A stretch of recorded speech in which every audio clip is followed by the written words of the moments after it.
I'm not going to tell you much about myself other than I right now have a consulting firm where I do research on communication. But in my career, I have been a writer, an editor, a manager, a vice president, and I worked at very large consulting firms. But what I learned the value of measuring what I did, because the only language our management speaks is numbers. Am I right? We can tell them the stories all the time and they go, oh, that's nice, but it didn't mean anything to them.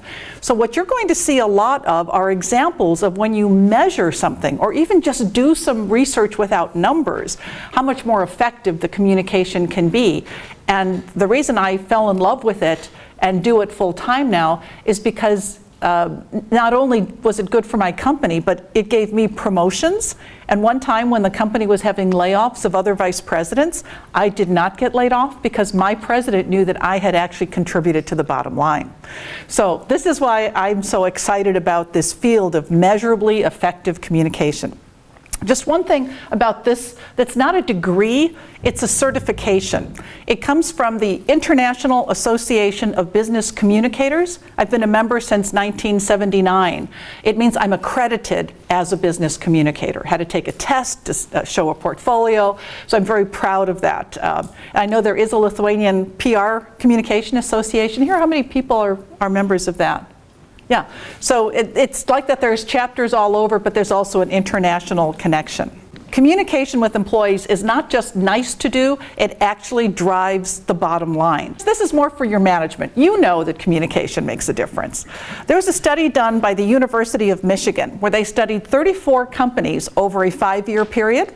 They did the same survey questions with the employees there every year over 5 years, and some of those questions were about communication, how well it's working. They also tracked during that same time period 2 financial measures, a short-term measure of return on sales and a long-term measure of return on investment. And they found that the companies in the half of the survey scores that were the highest communicating had the higher return on sales and higher return on investment than the companies with the lower communication scores on the survey. Then somebody said, well, maybe just those industries were easier to make money during that time. So they looked at how those companies compared in their own industries, and again, the higher communicating companies outperformed their competitors in their own industries, whereas the companies that communicated less well were lower in their industries. Then 2 very well-known companies, Hewlett-Packard and General Electric, they've done employee engagement surveys or climate surveys for many years. And there are many questions on there. Some of the questions are about communication, especially communication with the supervisor. They also ask questions about what I call outcomes. It's not a satisfaction, it's something that has a bottom line impact. One question was, how productive are you? Are you as productive as you could be? You could be a little more productive, or you're really not very productive. Do you feel very committed? Another question was, do you want to stay with the company? That has a bottom line impact. To replace people is very expensive.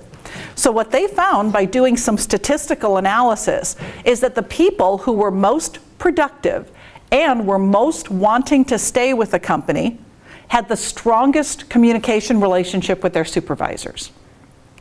The ones who did not wanted to leave as quickly as possible. Now these are from my own research.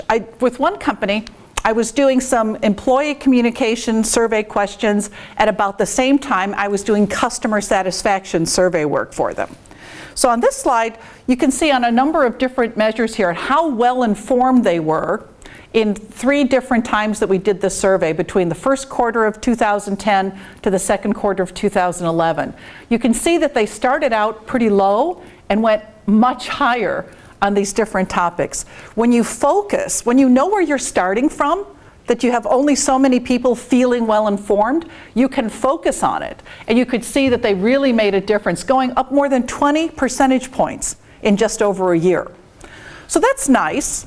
Well, the interesting thing is that on the customer satisfaction survey, a number of things that were part of the strategy of the company, things like having more accuracy in the products they were delivering, better customer service, having better on-time delivery, those same things, the customers were saying it's gotten better. The red ones are the most recent numbers.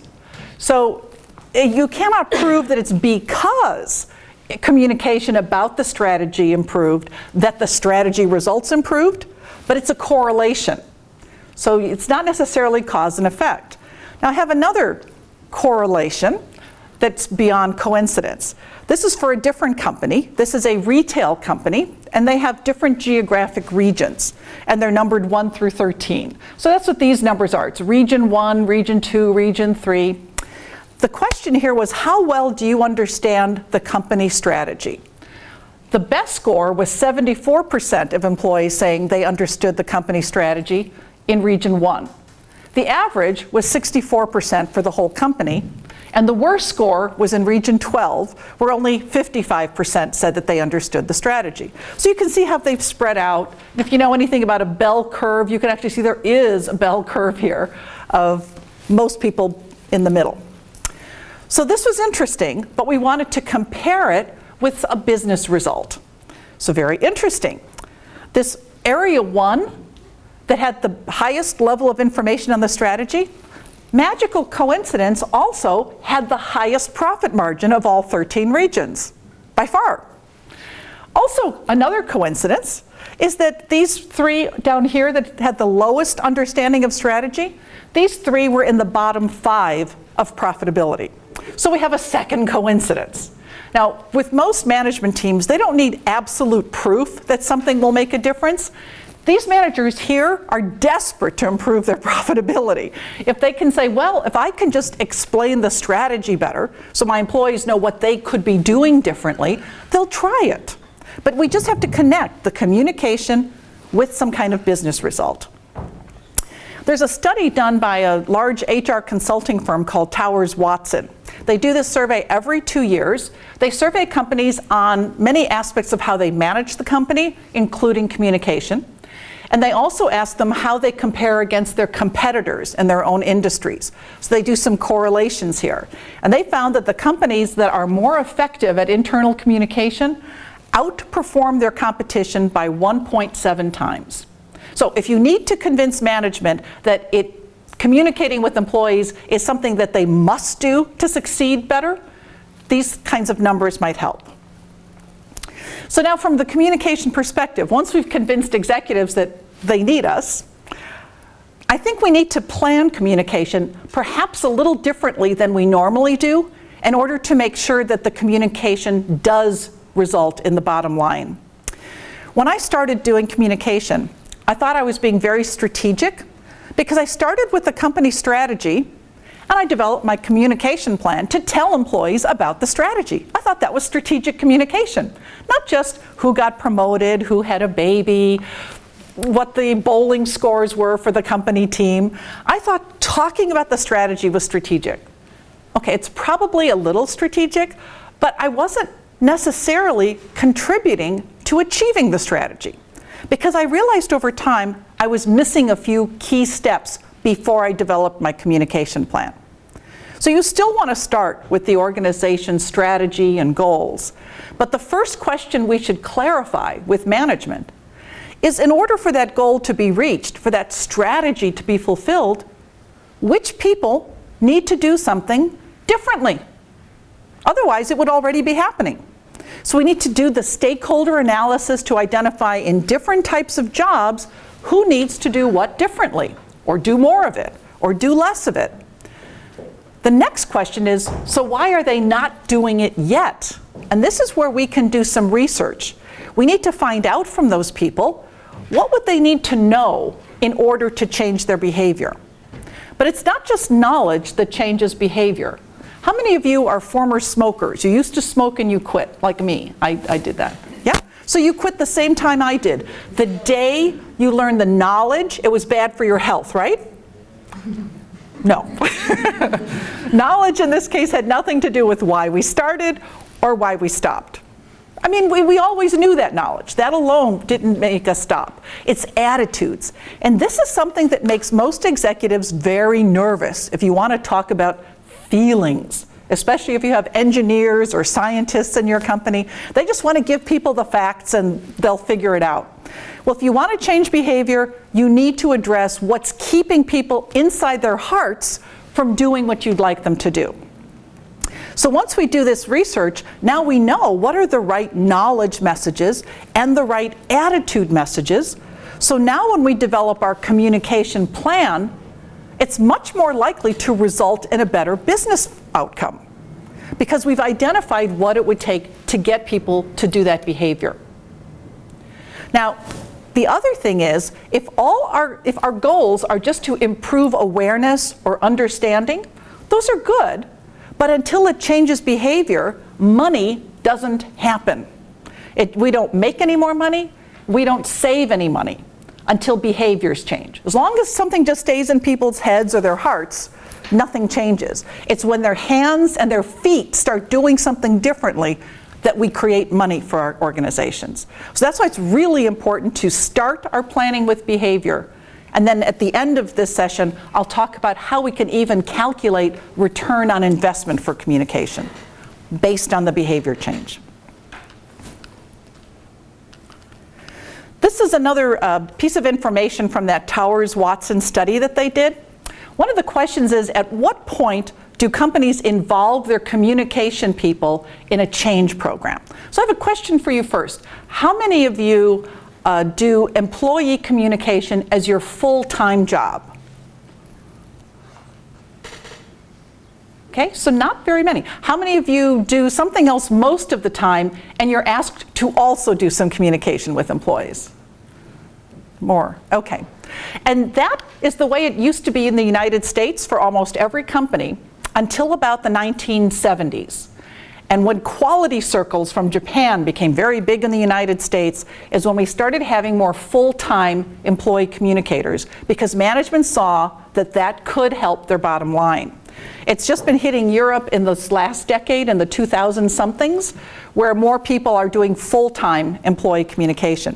What this is showing is the companies that we have here in gray are the companies that said the change program they went through went very well. In the yellow, they're saying the change program did not go very well. So the question is, at what stage of the change process did they involve their employee communication people?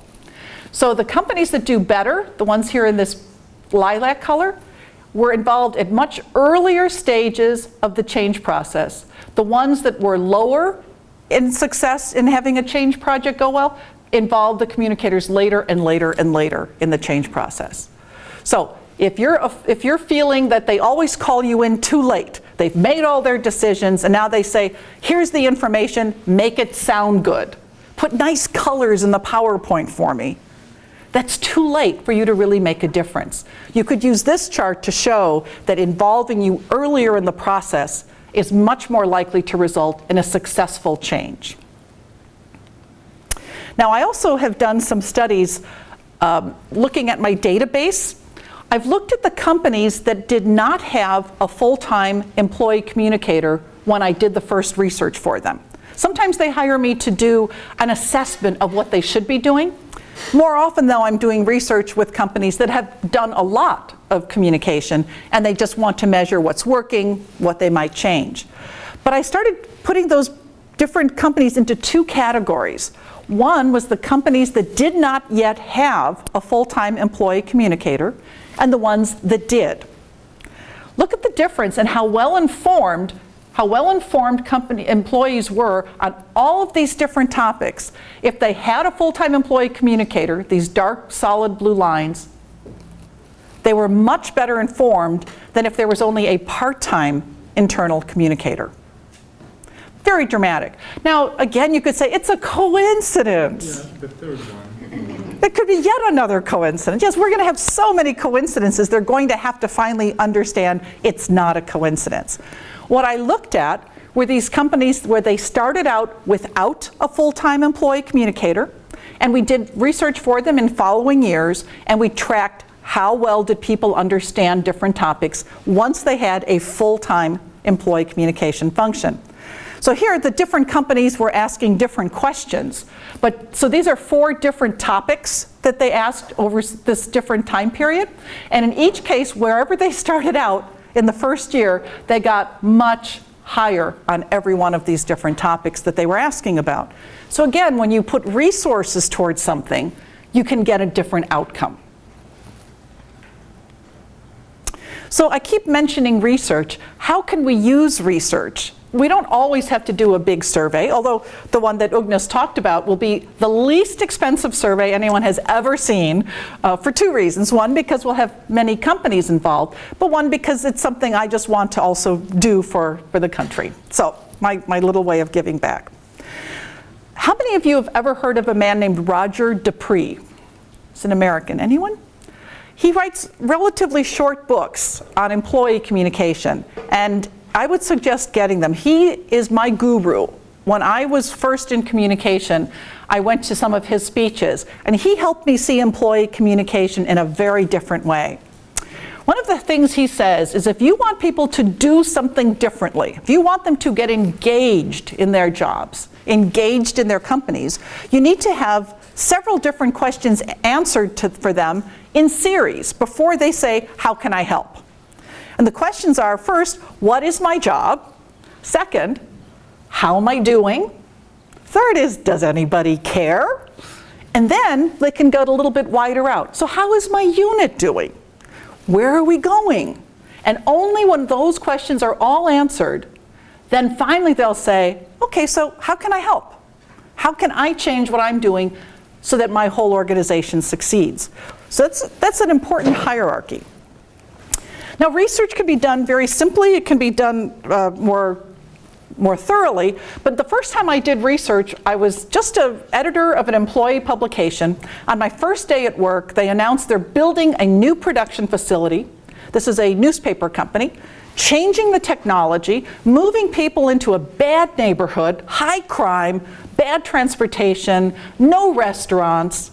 And I thought, gee, what am I going to write about? So I had an editorial board, one person from each department who was supposed to advise me. So I asked them, what should I write about? And they told me some very interesting things. I asked each of them to go and ask 10 people from their departments to answer the same question and send me the answers. This took me almost no time. And I got some very interesting feedback. But first I have to tell you, a vice president heard about this, not my own, called me into his office and yelled at me for doing research without permission and getting everyone all upset. Now, do you think it was my asking the questions that made them upset about this change? No, they were upset already. All we did is we saw what they were upset about so management could deal with it. Otherwise, it's there, but it's hidden. It's like a pressure cooker ready to explode. So after he yelled at me, he said, so what did you find out?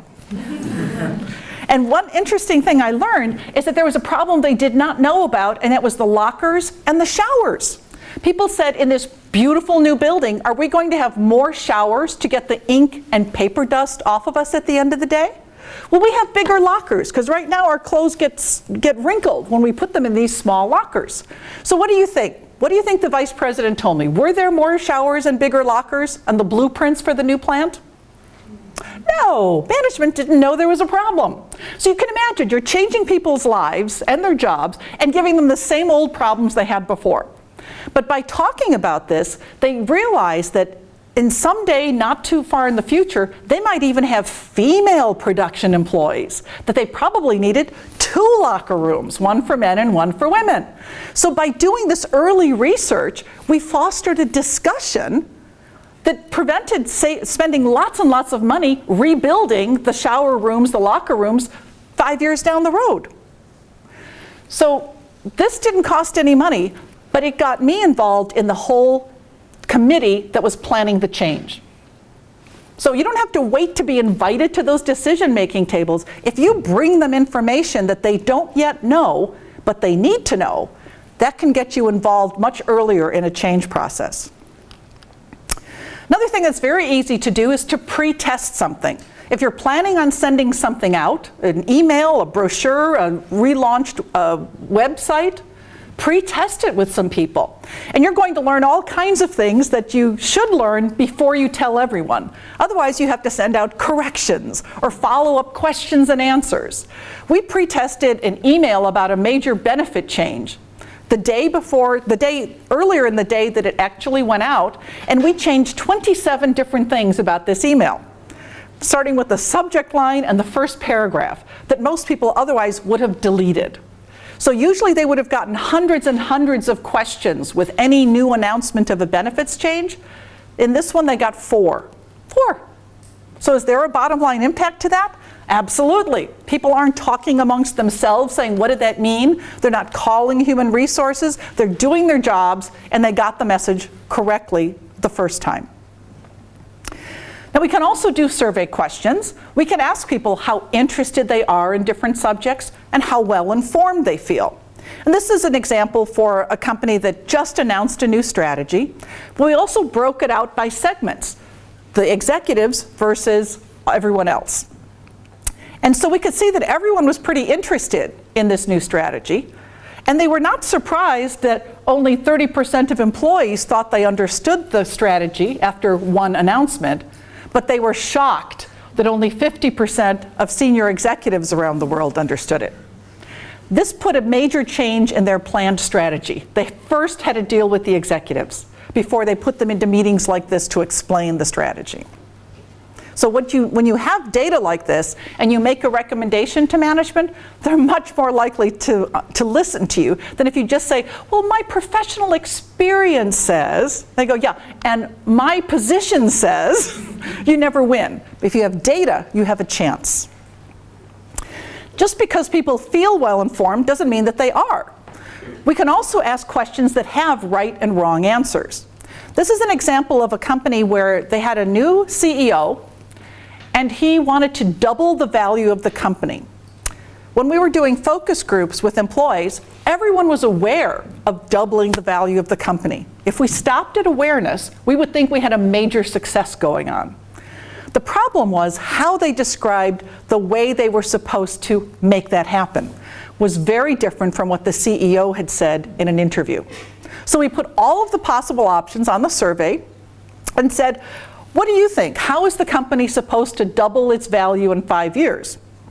Now, it would have been nice if these two were the right answers, because that's what most people thought. Unfortunately, that was the right answer. The problem here is that he didn't want to, the problem he saw is that there were too many small contracts. He wanted to have fewer customers, bigger contracts, and he didn't want to charge just on an hourly basis for their projects. He wanted to be able to take something from a previous project, put it into the new project, and charge for it before they even had 1 minute of billable time. That's how he wanted to double the company. Now, if you think you're supposed to go find more small customers with more small contracts, that's what people will do. And as long as they do the wrong thing, that strategy will never be achieved. So asking knowledge questions connected to the strategy can be a very useful step. So we've talked about messages, research on messages. Let's talk a little bit about choosing the right channels for different messages. I think there's 2 major things we need to keep in mind, that for different audiences, we might need to choose different channels or combinations of channels or sources. And we also need to think about the message we're sending, because sometimes different messages travel better through certain channels. So from the survey research I do, this is one of the types of questions we ask, is do you receive too much, too little, or the right amount of information through things like the intranet, or face-to-face with your manager, or face-to-face with senior leaders, or email. So these are average numbers, but for any one company, the numbers can be completely different. Just in general, though, you can see that more people say they get too much email rather than too little. They get too little time with senior leaders rather than too much. But as I said, each company, the profile is very different. But that's very broad information. The thing I recommend is asking for each different topic that you're going to communicate, where do people currently learn about it, and where would they prefer to learn about it? And then see if you have any gaps. So I'm going to show you 2 slides from the same company. The first one is about the This is one Sinickas client. I don't usually name names when I'm showing their data. So on this topic, we said how I can help the company reach its goals. Where do people currently learn about it? That's in yellow. Where would they prefer to learn about it? That's in blue. So here we're seeing there's a pretty good matchup, that the bars are pretty close to each other. They're getting this information the way they want to, from their manager in staff meetings, sometimes with senior leadership, sometimes with department leadership in large meetings. So for this topic, they should continue communicating the way they are. Same company, different topic, completely different profile. Here, managers and team meetings are not even on this list. Less than 10% chose it. So here, the topic is our competition and how we compare with them. Now the most preferred source is the company newsletter, which didn't even appear on the previous question, and the company intranet. But here we're seeing bad gaps. People where they want to get this information and where they are completely different. So here we're getting a lot of people learning about it from other employees. What's another name for information you hear from other employees? Gossip, rumors, the grapevine, yeah. Even if it's true, people do not like getting their information this way. They prefer it from an official source. So you can see very few want to get this information from their coworkers. A lot of people said, I don't have any source of information for this topic. And even where they did, more people wanted to hear about it from the company newsletter than currently were able to. Same thing with the intranet. Fewer people wanted to hear about it from the external mass media. So we also then, that was how people preferred to get information. The other way we need to plan our channels is on the type of content that we have. So this is just a sort of a hierarchy of leaner or richer mediums. Lean means there's just pretty much the words, that's all you get. If it's a richer medium, you're going to get a lot of nonverbal context. You'll see facial expressions, you'll hear voice inflection, so it's a richer medium. Typically, the richer the media, the more opportunity for two-way communication. And most of these at the bottom end tend to be written. The higher up we get, we start getting sound and image. Now, there's something else about channels that we sometimes call them push or pull channels. The push channels are the ones where you send it out to everyone and you pretty much know they at least were exposed to it. They may have deleted the email, but it was sent to them. They cannot say, you never told me. Then, well, they still try, but then you prove to them, well, we sent you that email. You just chose not to read it. But then we also have the pull channels, where the information's out there, but people have to want to go there to pull the information out, like the intranet. It's there, but it doesn't automatically get pushed to them. So there's something we need to think about on some topics. Maybe they're not mission critical. People can pull it when they want. But some things that people must know, we should be pushing them. Now, very often management just wants to put something on the intranet. We've communicated. My job is done. It's there. Well, the problem is, my research also shows how often is it that on average employees look at their intranet? Only 41% look at it at least once a day. Even when you add weekly to it, we're just at about 2/3 are looking at it at least once a week. Then we have a lot of people who are looking at it less than monthly. So this is not a way to actually reach a lot of people for something that's timely. The other big major channel we like to use is face-to-face. In Lithuania, when you talk about management at the highest level, telling the next level, and then telling the next level, eventually down to the bottom, we call it in America, we call it the cascade. What do you call it here? Something like a cascade? Could be the same. Yeah. Okay, so first I'm going to show you some information from this Towers-Watson study. When they're asking people on the topic of how well reasons are explained to them by management, If you're lucky enough to be a senior executive, at least 68% of them say that management does a good job of explaining the reasons. But as you go down each one of these levels, you end up at the bottom level of only 34% of people feeling that they're getting the reasons behind decisions. About half of where it starts with that first level that's told the information. So now with a cascade or a waterfall, most of the water that starts at the top makes it down to the bottom. A little bit evaporates, a little bit splashes out, but most of it gets through. This is not a waterfall because there's no gravity pulling information down the organization like gravity pulls water down. I think when management expects something like that to happen, we need to change the way they talk about it. It's not a cascade, it's the Panama Canal. Because you have some information at one end and you want to get it to the other end, there's no gravity pulling it. You have to physically lift a lock, shove the boat in, close the lock, make sure it's in. Then you lift the next lock, shove it in, close the lock, and make sure it's there. You have to physically make sure that at each step of the way it's actually happened, because nothing is magically making it happen. So there's many problems with assuming the cascade works. One of the things I looked at my database is the topic of strategy. As you mentioned, strategy is very important. So we have many different survey questions related to strategy. Things like, how well does your supervisor explain the strategy? How well does your supervisor explain what you can do to help make the strategy work? How well does senior management explain the strategy? And then overall, how well informed are you on the company's strategy? Very sad, only 38% of employees think they're well or very well informed. There's more that are somewhat informed, or less informed, but that's not very good.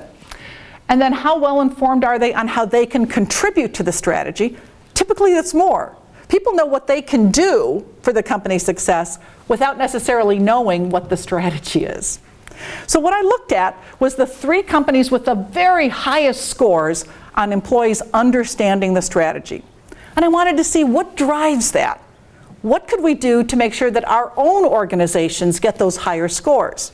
So I looked at how they scored on these other questions. Not exactly what you'd call a pattern, because here, this one organization that had the highest understanding of strategy, it's almost average on senior management explaining the strategy, better on supervisors explaining what people can do.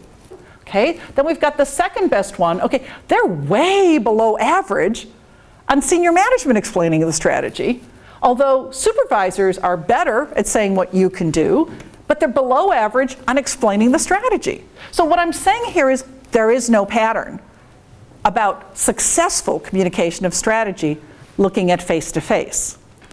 On the other hand, when I looked at the 3 worst companies for understanding the strategy, the ones way down here, now I'm seeing a pattern. That if you're going to have bad understanding of strategy, you probably have bad supervisor and senior leader communication of strategy. So it does play a role. If it's completely missing, you're likely to have bad understanding of strategy. But just because the senior leaders and the supervisors can communicate does not guarantee that they'll understand the strategy. Something's missing. What's missing, well, before I tell you exactly what's missing, I want to show you this other example of that face-to-face communication cascade. This is one company, 2 years apart. We're showing different job levels here from highest level to the lowest level in this company. And we're asking them how well informed they are about the financial results of the company.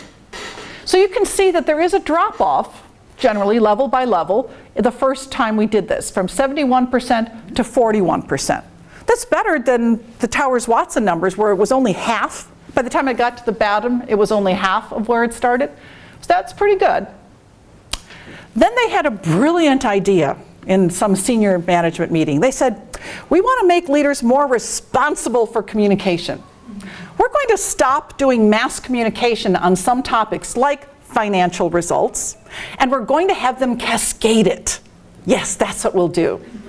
How well did that work for them?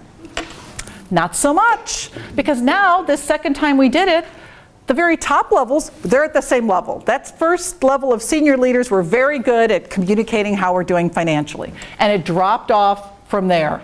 I mean, look at how much it dropped off in some of these middle levels of management. So it went down from 69 to 27%, less than half of where it started. Same company, same industry, everything the same except they didn't do mass communication about this topic. So here's what's missing. What's missing is some kind of mass communication channel. So what I was looking at here was 2 different companies where they did not have any kind of regular publication to employees. Not electronic, not paper. They relied on the cascade to talk about company plans. So they're following this pattern of wherever we start at the top, it's down to about half by the time it gets to the bottom. That cascade is very leaky. What made the difference was having a timely, daily newsletter. So here, the organizations that have daily newsletters, they start out about the same at the director level, how well informed they are. But by the time you get down to the lowest level of employees here, having a daily newsletter, you're going to have a much higher level of understanding of the strategy, company plans, than if you don't. So for me, I think it's that combination. We need the mass communication and the face-to-face. The difference is when the face-to-face should occur. It should occur after the mass communication. So the point is, you give everyone the same consistent information at the same time, and then you have their management discuss with them what it means for their team. Because otherwise, some managers choose which part of the message to share and which parts not to share. Or they make it sound like it's more important for their own position than for others. So that way you get the consistency, you get the timing, and you get the face-to-face. So it's just, we do use face-to-face, it's just what do we do first? Mass communication. Now, I said an important thing is to have frequent daily information. How many of you work in organizations where you used to have a printed employee publication and now it's only online? How many have made that change? Okay. Was it made because you thought it would be more effective or for some other reason? You thought it would work better, people would read more of it, or, yeah? I would suggest that it's probably a little bit more that it's less expensive. And it was, the factor was we could save money if we do it. And everyone's online anyway, so it's usually not because it's more effective, it's usually because it's cheaper. Now let me show you what happens when you switch over a printed publication to online only. This is one company, I do research for them every year. And after this first year, the second year they put their publication only online. Every single employee has their own computer. They're working on the computer all day, so they supposedly all have access to it. Well, what happened to it? One of the questions we asked is, how much of this publication do you read? The first year when it was in print, 68% read it either from beginning to end or read or skimmed at least half of it. The year that it went online, look at how that dropped. It went down to 42%. Read all of it or skim or read at least half. Same content. Same length, same writers, but it dropped and it stayed lower. It started getting a little better, but it just has never gotten back to where it used to be. So if your publication has information about how employees can help make more money or save more money, and fewer people are actually reading it, you're not really being more effective. And you're probably not even saving money, because there's no longer a line item for printing in your department's budget. But what do people do when they get something very long to read online? What do they do? Do they keep scrolling to read something long, or what do they do?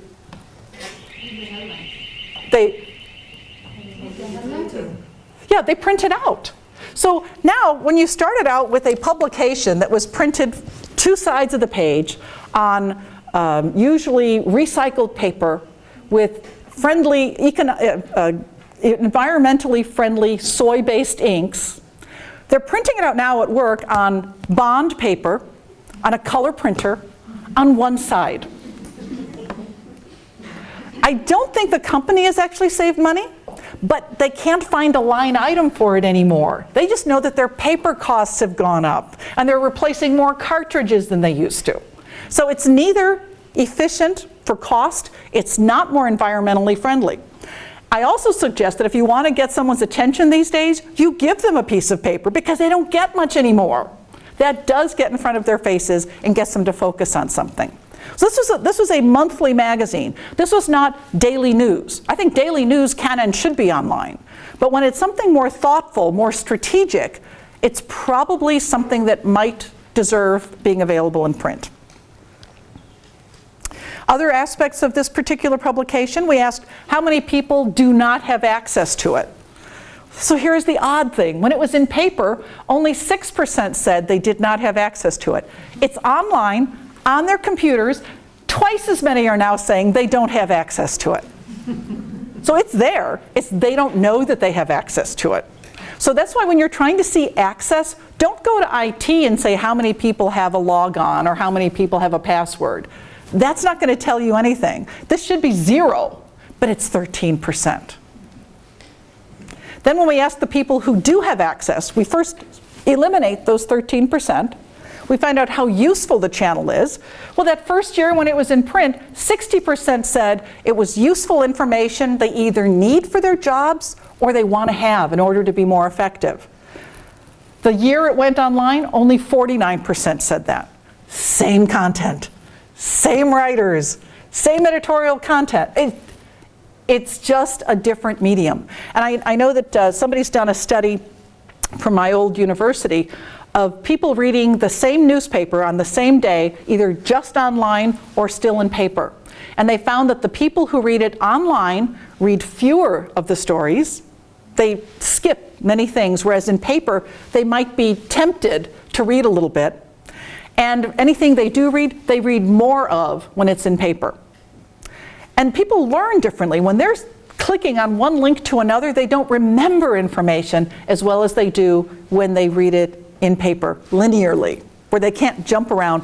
They are reading it from beginning to end as the writer intended. So things to think about when you're making all of these decisions for effective communication. So the final section now is how do we monetize this? How do we show that our communications actually help the bottom line? So one of the things we can do is when we do a survey, don't just ask people if they like the communications. We should ask them what outcomes have resulted after they read the communication or came to the meeting. So in this case, one of the questions we asked was, for this employee publication, how many people said it helps them talk with customers more knowledgeably? Now that's an interesting question.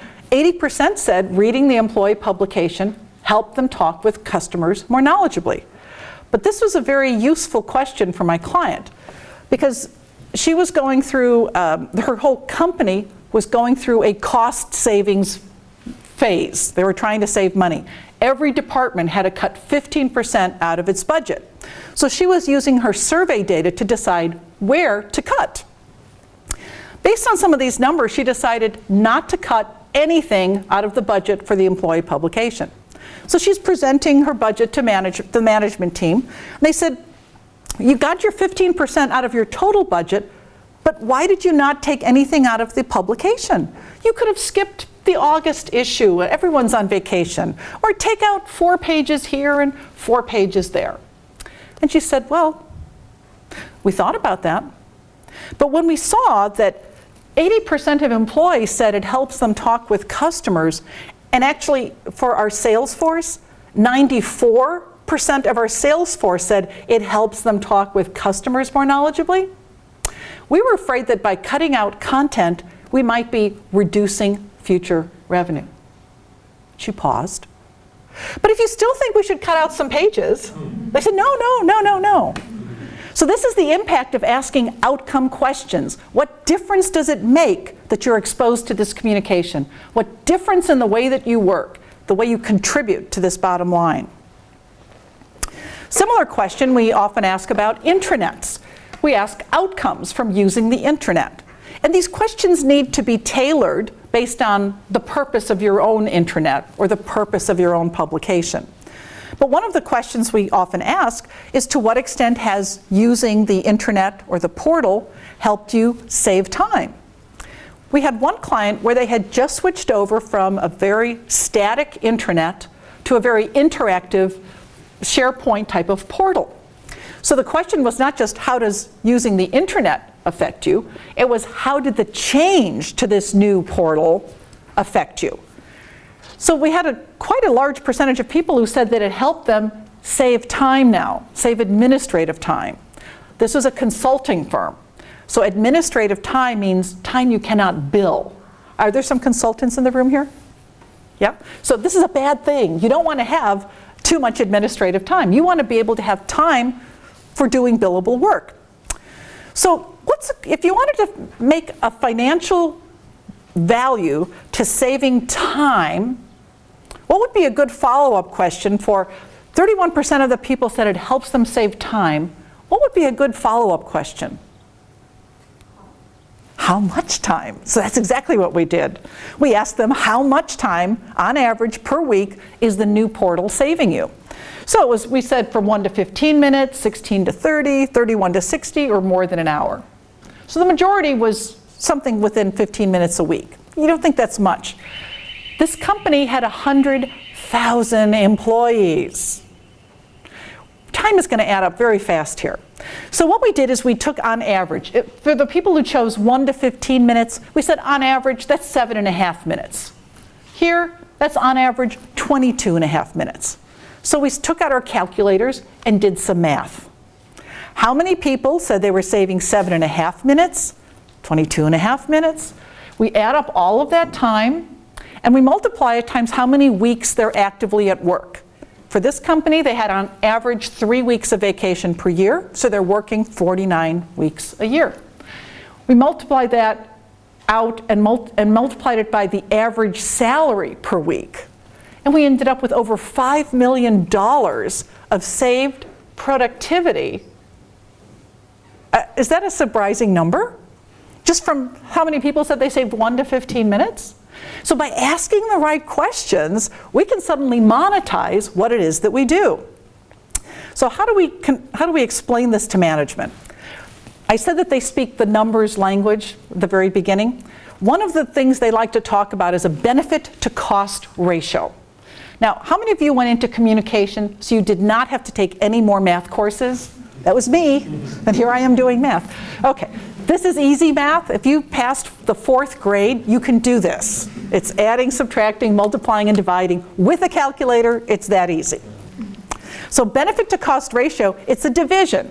That's what this little line means between benefit and cost. You take the benefit to the company, in this case $5.3 million of productive savings, divide it by the cost, and I don't know what their cost was. Let's say it was $500,000 to make this conversion. That's a 10.6 benefit to cost ratio. This means this was a good idea. It was a good use of our money. Plus, the benefit is probably even higher because, as I said, it's a consulting firm. If consultants have to waste less time on non-billable searching for things, that gives them more time to bill and still go home at the same time every day. So this is at minimum the benefit to the company. You always want to do these things at minimum so that the management can say, it's probably more. You can say, yes, it probably is, but I'm being conservative. You don't want them to look at a number and say, it should probably be less. You don't want to go in that direction. Now, the other thing that I like to talk about is return on investment. There's just one additional mathematical step when you do a return on investment. You still start with that same gain to the company, the $5.3 million, but now they want to look at this as not the big gain, the gross gain. They want to look at the net gain, which means you have to take the cost out of it first to see what's left. So you had to spend this money to get the gain. What's the gain after you spent the money? So you do that step first, and then you again divide by the same cost. So it's still two numbers. We've just done two mathematical operations now. Then you have to multiply it by 100% to get a percent, because return on investment is always a percent. So it's a 960% return on investment. Now, is return on investment harder or easier than you thought it might be for communication? A lot easier. Now, in this case, it's very simple because we used a survey question to isolate how much benefit we got from a particular communication. So when we do this formula, the trick is how much gain can we give to the communication element? Because often our companies are doing other things to try to get the same benefit. Training, marketing might all be doing something.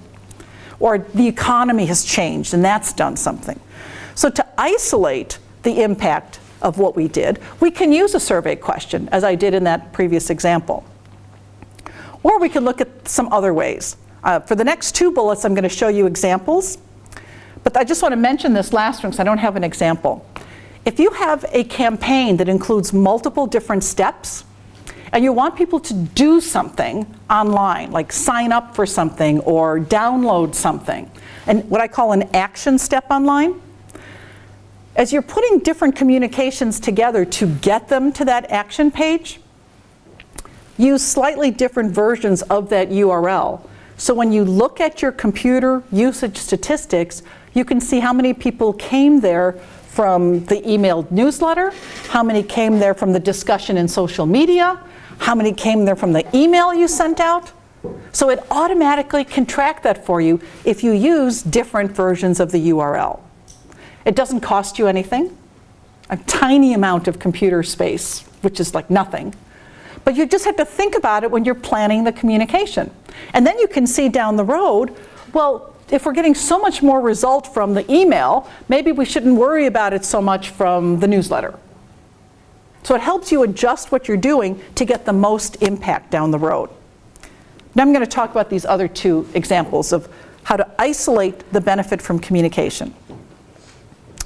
One is timing. This is an example of a friend of mine whose company was doing a lot of cost cutting. And she was having lunch with the manager of telecommunications one day.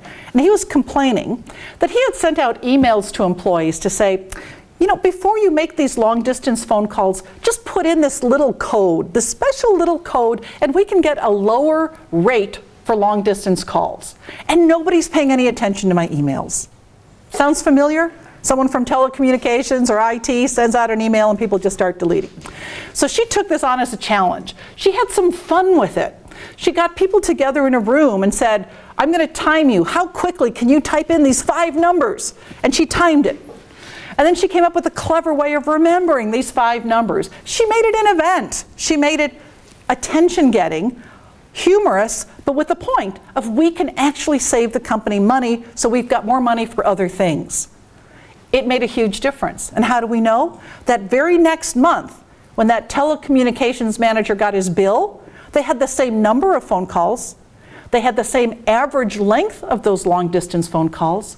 But you could tell from the computer report how many more people used that code. And it saved them $20,000 that month. And that continued month after month. So here we're using timing. For this long period of time, a certain percentage of people are using this long distance code, and all of a sudden it jumps up and the costs go down. So the timing is that cause and effect in this case. Now when you're doing return on investment, you don't just look at 1 month. You would look at the savings for at least 1 year. And for many things, you can do one communication now and the benefit will continue for several years. But in this case, we just looked at 1 year. So $20,000 over a 12-month period is almost $250,000. That's just beginning to be some serious money. Now I said we have to take the cost out of that first before we do ROI. So what cost would you put in here for this woman who did this project? There was no brochures, there's no video, it was just email and intranet. What cost would we put in there? Working hours. Her working hours. We could say, how many hours did she spend on this? You could do that. I would suggest we put in her whole salary for the year. Because I had a CFO who on my first day at work as a vice president, a newly created position, he said, hi, I'm Bruce Thatcher, I'm our CFO. I have to say, I have no idea why the president created your position. As far as I can tell, you're just a drag on my bottom line. But welcome aboard. It's like, ah! Actually, there's a happy ending to that story. If we have time during the Q&A, I'll tell you the happy ending to the story. But so people like that will say, okay, so she did one good thing, but we had to carry her the whole year. So instead, I suggested that she put in her salary and benefits cost for the whole year. So it still works out pretty well. Even putting in her entire cost for the year, we take out that, we have a net benefit now, a net gain of $154,000. We take that very same cost item and we now divide it in there. And we end up with 179% return on investment for her entire year of being there for just one little thing she did. So you don't have to do ROI on every project. Just pick one where there's a clear behavior change that has a clear financial value. It's that simple. You've justified your existence. And like me, you won't have to be let go when there's another cost-cutting save going on, because communication's only something nice to do. It's something that's necessary to do to make money for the company. So the final example is using a pilot study. How many of you work in pharmaceutical companies or know about how pharmaceutical companies work? Yeah, they do something called clinical trials, right? They have people have a certain disease state. They give some people a certain new drug. Other people get a placebo. It's a pilot group with the new drug and a control group of people who are not getting that drug. And they see if there's a difference in the outcomes. Well, that's a very tried and true, scientific, management-approved way of showing the difference of communication just as well as a different drug. So this is an example from the company I used to work at, where I'm smiling because I'll explain why I'm smiling in a minute. So we had a communicator there at this one of our business units. They were a security company where they would install security systems in people's homes, and if a burglar broke in or some kind of emergency occurred, an alarm would go off. And we sent our own trained patrol officers to any alarm activation. Because in the Los Angeles area, unless someone's dead, the police don't show up. They're so busy, pretty close. So, at least not the same day. So, we had a pretty good business here. We had all the celebrities in Hollywood signed up. So, it was a really good business. We had 7 branches around the state. But we had a big financial problem with vehicle accidents, because we had salespeople having accidents with their personal cars making sales calls. Then we had all of these installation and service trucks. They're kind of big boxy trucks. They had certain types of accidents backing up and accidents when they're parked wrong on the street. And then we had our patrol officers who did not grow up wanting to be security officers. What did they want to grow up to be? Police officers. So they, even though they didn't have lights and sirens on their cars, they speeded to the activations. They wanted to save their customers. And they've actually saved some important lives. When we had Los Angeles riots, they played an amazing role. But anyway, so they were having different types of accidents than the service trucks, than the salespeople. So the communicator I had hired there said, you know, I think we need to communicate differently. We need to break out these different groups of people and communicate specific behaviors we want them to do in their jobs in the way they drive. Just what I said at the very beginning. Figure out the behavior for the different groups of people and start your communication there. But she also wanted to make sure she got credit for the difference she made. So she could have just tried this new approach at all 7 branches, but instead she said, let me try this at 3 branches and not the others. So she talked to the safety manager and said, are you planning on doing anything differently in your different 7 branches on safety this year? He says, no, I'm going to do the same thing everywhere. Okay, so the environment is the same. The official safety program is the same. The only variable now is her communication approach. Did it work? Oh my goodness, did it work? In the 3 locations that she picked, and she made them very similar to the 4 that she did not pick. They were the same size, they were geographically similar.